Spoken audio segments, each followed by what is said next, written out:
welcome back to Taylor Time. I'm your host, Kristopher Taylor. I'm a member of Feedbackers in Beaverton, Oregon. If you want to become a better public speaker, if you want to improve your listening skills, which is hard, especially if you're a man, according to my wife, if you're looking for the blueprints of success professionally but don't know where to go, join Toastmasters. And if you're one of the fortunate few that have already found your way into the rooms of Toastmasters and One Shine All-Star Club, join Feedbackers. Today I have a very special guest, Stephen O'Connor. Hey Chris, how you doing? Yeah, welcome. So Taylor Time is an episode about helping others. And the reason why I invited you to the show, because you teach the language of the future. And I will say that most people don't speak this language, and that's programming. So before we get into this, tell me a little bit about yourself. How did you start out and what got you into programming? Yeah, so I'm an Irish guy. I've been in the computer industry for 30 years now. 30 years. And I make chips. My job is to actually make silicon. So I build chips. I've been doing it in big companies, making background computers were the size of refrigerators, mini computers were the size of refrigerators, down through personal computers, mice and keyboards, and right now I'm working on medical chips. That's a new thing for me. But so I've been designing chips for years, and designing chips are a tool. Everyday tool is programming languages. I use 5 or 6 different languages in the course of my job. 5 or 6, okay. And you talk about the size. So computers were size of a refrigerator. Yeah. How big are those chips today? Oh, I mean, it pales in comparison to your phone now. It's ridiculous what we have in our pockets, the processing power. Yeah, it's just crazy. I mean, back then, literally the processing unit for the first computers I worked on were the size of a refrigerator. The hard disk drive was the size of a washing machine. Wow. And they all sat in air-conditioned rooms. With your Ethernet cable was this 1-inch thick cable you'd trip over. It was a different. I mean, I'm nostalgic about it, but that's what it was. It was back then, pre-PCs, and and everything has just been accelerating, getting smaller and smaller. By comparison, I can't even imagine. They're probably much less than your desktop PC in terms of power. So what got you into programming? What got you? Do you have a passion for it? So I think it's a tool. For me, it's a tool I use during the day, and people push teaching our kids how to program and stuff. I'm also a dad of a young kid, and so one thing I've been doing is learning how to program, how to teach my son, how to ready him for the world by showing him computers. He sees me typing and programming every evening at home after work. So. What motivated me to get into teaching was partly trying to give back, I guess. Hey, I've got all this experience. Let me find a way to use it. And I found ways to volunteer teaching high school kids, and also teaching my own kid, teaching them how to, if you want to do something, sure, come on, let's go find out how to do it. I'll get you going, and seeing where he wants to go with it, getting him ready for the world. He's only 8. Who knows if it'll stick, but I just want it not to be a barrier for him to, in going forward in the world. Because like you say, it's the language of the future. Everybody programs. That makes sense. And the reason why I brought you on the show specifically, there's a lot of parents out there, myself included. I heard from multiple people, you need to put your kid in a coding class. Put him in a coding class, put him in a coding class. He's in a coding class, and I still don't know what goes on in the class. So True. Why is that important for kids today? So I've been thinking about this a lot since I used to be of the opinion that I wasn't sure we should have kids in coding classes. And this is as a guy who used to design computers. Why not? Because I'm thinking back to the 90s where people would say, well, really, can we not have a music room instead? Do we have to take the music room out and fill it full of computers? And this is a kind of an idea I remember from the 90s, and it seemed to gel with me. But I've kind of turned on that and now realize it's unavoidable. It's how you interact with the world, programming. And, even when I talked about the arts and music, I've come to realize, those are full of programming as well, so. How so? I'm just curious. How would. So what I found, and this is, like I say, as a dad, find out what my son's interested in. It's like, Dad, can I write a video game? sure, son, you can write a video game. Can I write music with a computer? It turns out, sure, you can. You know, can I make pictures, make art? That's where I'm finding the blending of like high tech and the arts really exciting. And I don't think it's been like it before, but now it's very, very easy to get kids going in that direction. Kids today can find online how to do that? Definitely. I mean, the past few years have been to me, it's really been a big change in the internet, that not only are we sharing, we're sharing a lot of data about ourselves in social networking, but also in people with learning crafts, learning skills, and particularly programmers. They'll post their projects, they'll look for input, they'll look for collaborators. And it's been a slow development, but the barrier to getting going has just been going down and down. The ability to download a package, learn a language, find help, technical help, really detailed technical help, find less technical YouTube type help. It's never been a better time. So what would you need to get started? What does that look like? I think, actually, what I think first you've got to find out what you're passionate about and find out how coding will help you on that. So, I mean, with kids, dealing with high school kids, we're teaching high school kids, we started in a game format.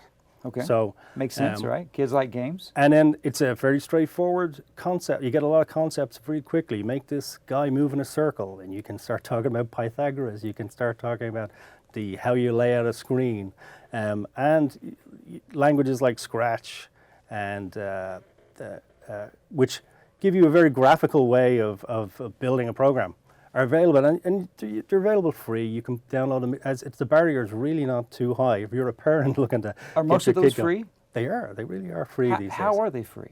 So what I'm finding, I follow in particular places like MIT's continuous learning, or they have a phrase for continuous kindergarten, or some phrase like this, where they'll promote languages aimed at educators, but also aimed at with schools, but also parents, and you can download them free, and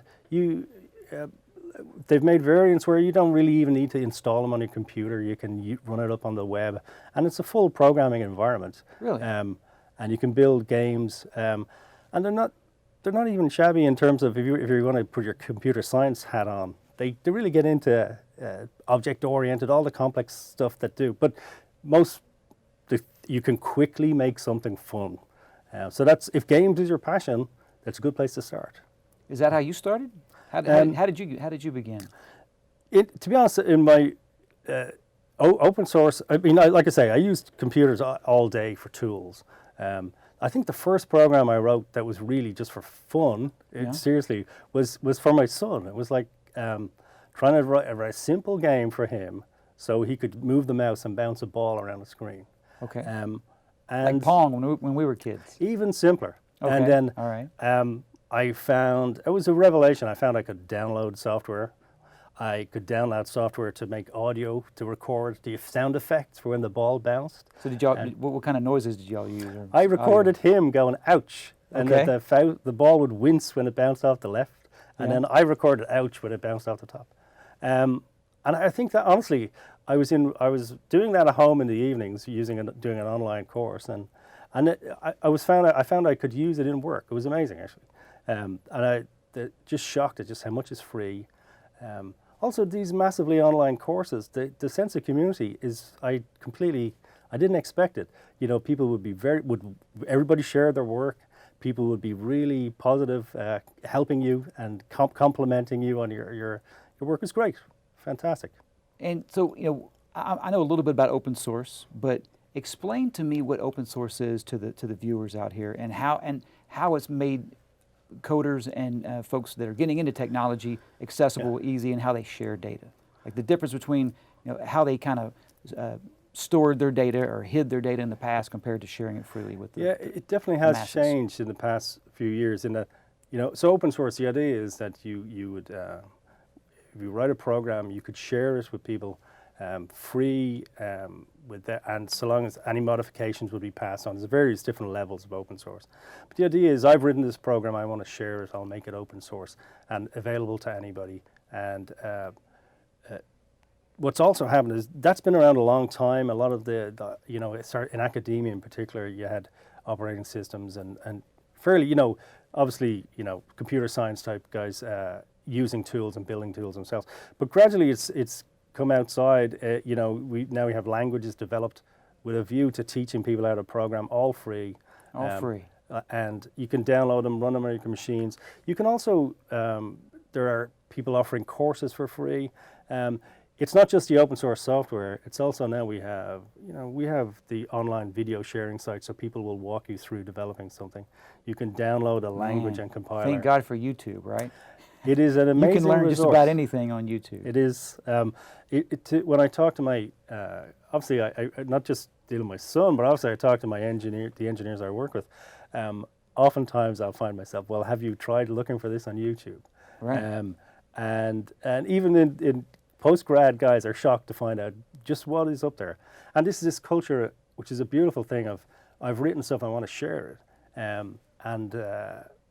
Come for the ride. You know, here's something I wrote. So it's a culture of information sharing. And it's collectively. The infrastructure is there now too, that sharing projects, collaborating projects, having the source files available and up there on the web is, it's, over the past few years, that barrier has just gone. It used to be you had to know a secret place to go and find something. Now, I think it's been a game changer. It really has. No pun intended, right? Absolutely. Yeah. Well, awesome. Hey, we're going to take a quick break, and we'll be right back. Thank you.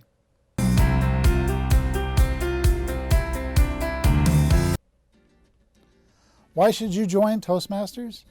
Well, I joined because I needed one more person to charter a club. And I thought, I don't need Toastmasters. I'm comfortable speaking in front of people.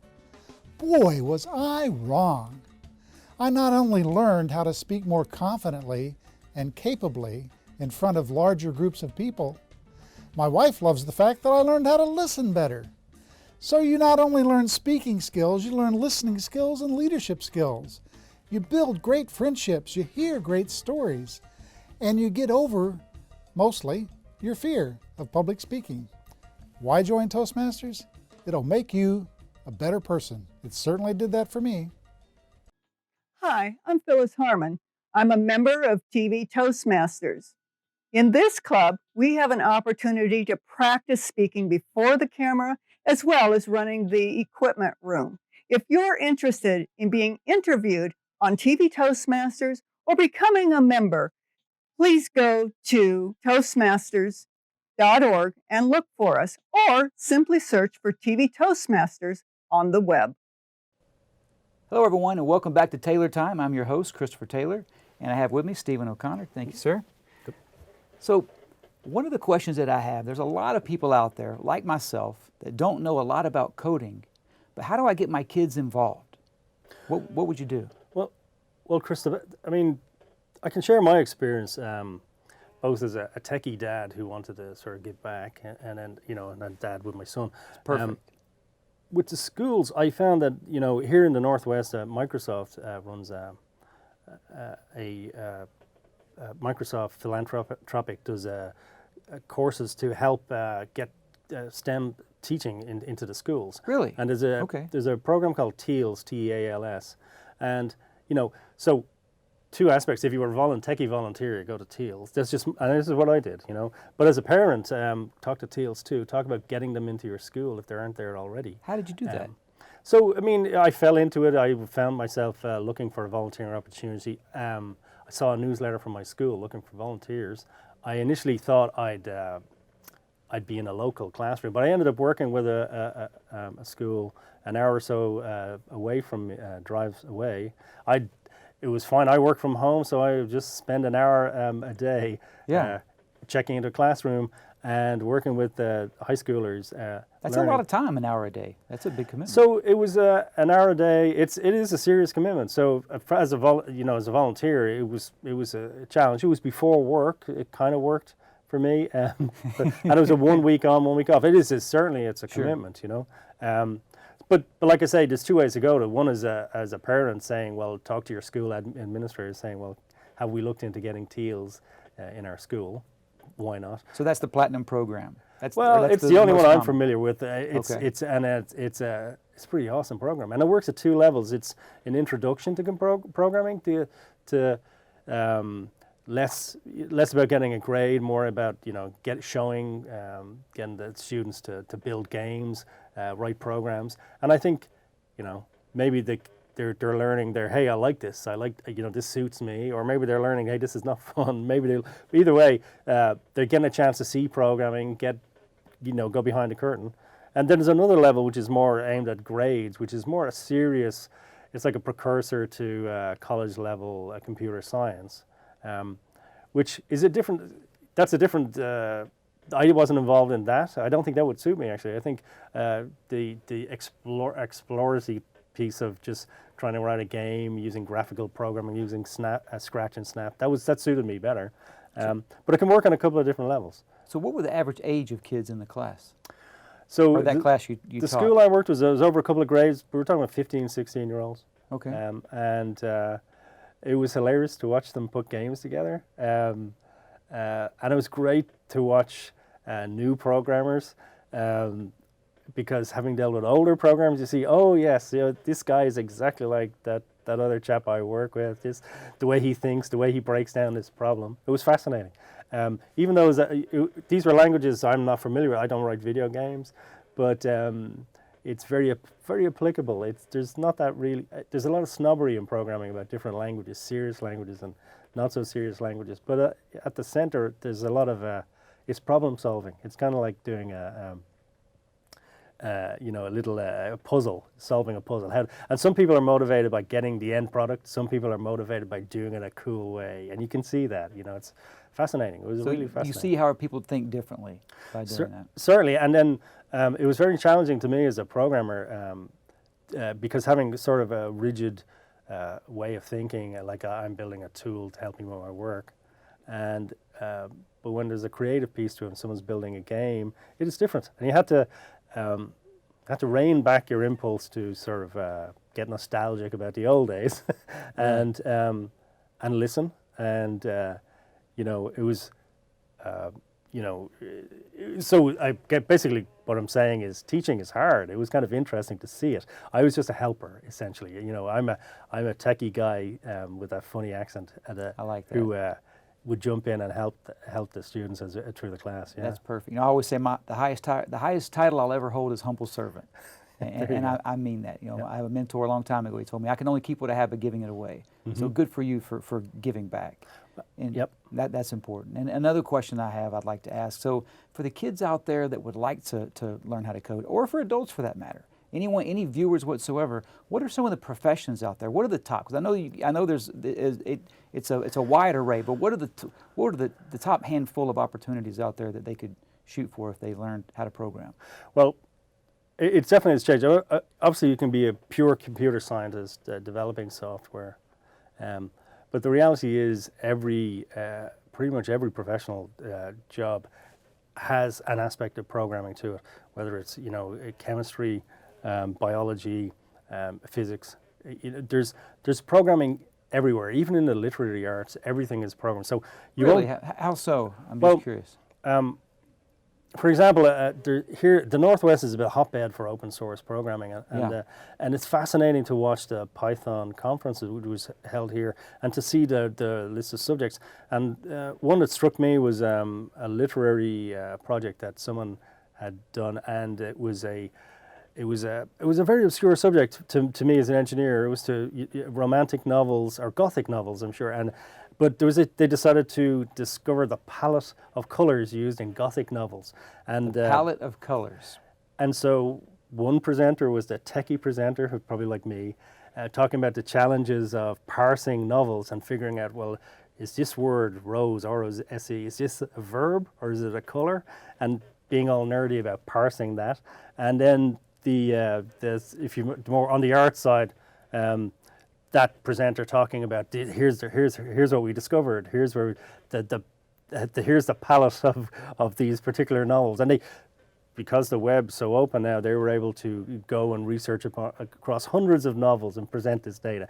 Now, maybe obscure data to me, but fascinating to see, you know, someone who's an English major interested in this subject, getting really down and techie to find out something she was interested in.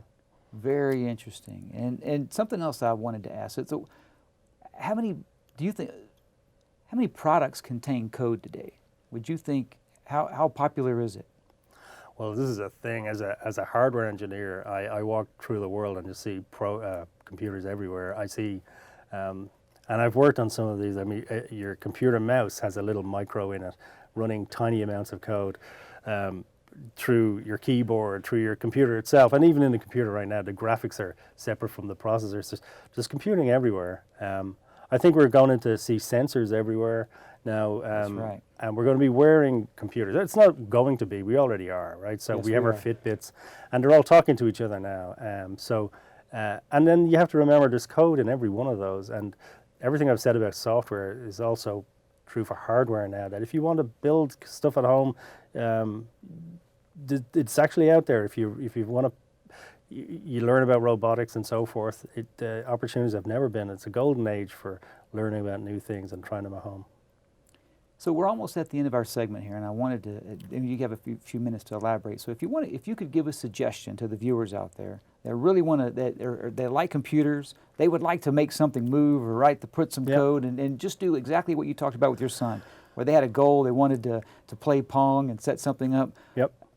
Can you give any suggestions on the resources, where to go, what to do? What would the blueprints look like for someone to do that? Well, what I found a really useful resource is there are certain publications, like magazines, like Make Magazine is a fascinating magazine. Make Magazine, okay. And you'll see in a typical issue, it'll have people building stuff, doing leather craft to programming synthesizers, you know. So that's a fascinating resource, and it's kind of it's not all, some of it's aimed at kids, projects you can do at home.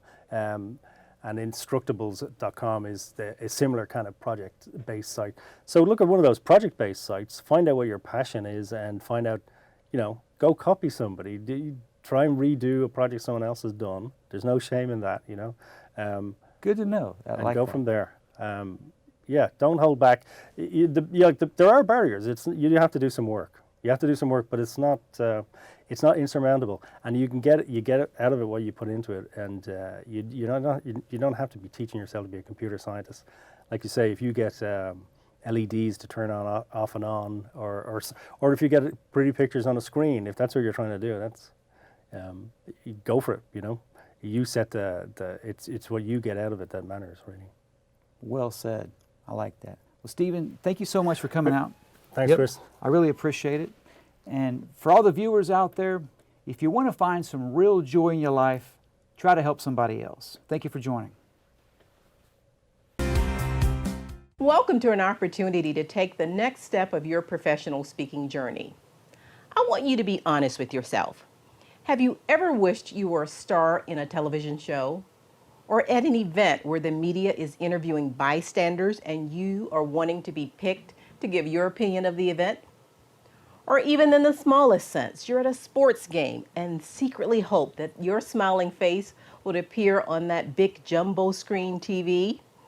But the jumbo screen always finds the fans with the painted faces. And you think to yourself, maybe next time. Well, what if I can offer you a chance to be on TV? Would you take it? That is what I want to offer you now. I'm Dottie Love, Associate TV Producer and Director. Toastmasters International is one of the largest organizations whose mission is to help improve your speaking skills. And District 7 is expanding your opportunities to do speaking via television. We have 4 fully equipped television studios and TV Toastmaster broadcasts to over 500,000 homes, plus a YouTube channel. Who knew? We want to invite you to take advantage of using media and television, either in front or behind the scenes. Let me share a few options that you have. First, you can be a guest on a show. Highlight your business or hobby or your community interest. Anything you're passionate about. Be a featured guest. Secondly, You can train to be a host on an ongoing TV segment. We will train you for that. Third, what about creating your own talk show? We will train you for that as well and give you access to a community media studio to do just that. Or lastly, be behind the scenes, either running a camera or editing shows. You decide which avenue is best for you, and our TV Toastmasters team will help you to navigate to get the most out of your media experience. Personally, I've done them all. I started as a guest, went to hosting, up to directing my own TV show. I don't tell you this to impress you. I tell you this to impress upon you that your personal growth with Toastmasters is directly related to what you take advantage of. And I encourage you to be bold in looking for opportunities to stretch and grow. If this intrigues you, or if you have club members who you think that might be interested in this, please contact us here at TV Toastmasters. I'm Dottie Love, and you can reach me or any of us in the TV Toastmasters family at the contact information at the bottom of the screen. You can also find us on the web. Our website is 7512.toastmastersclub.org.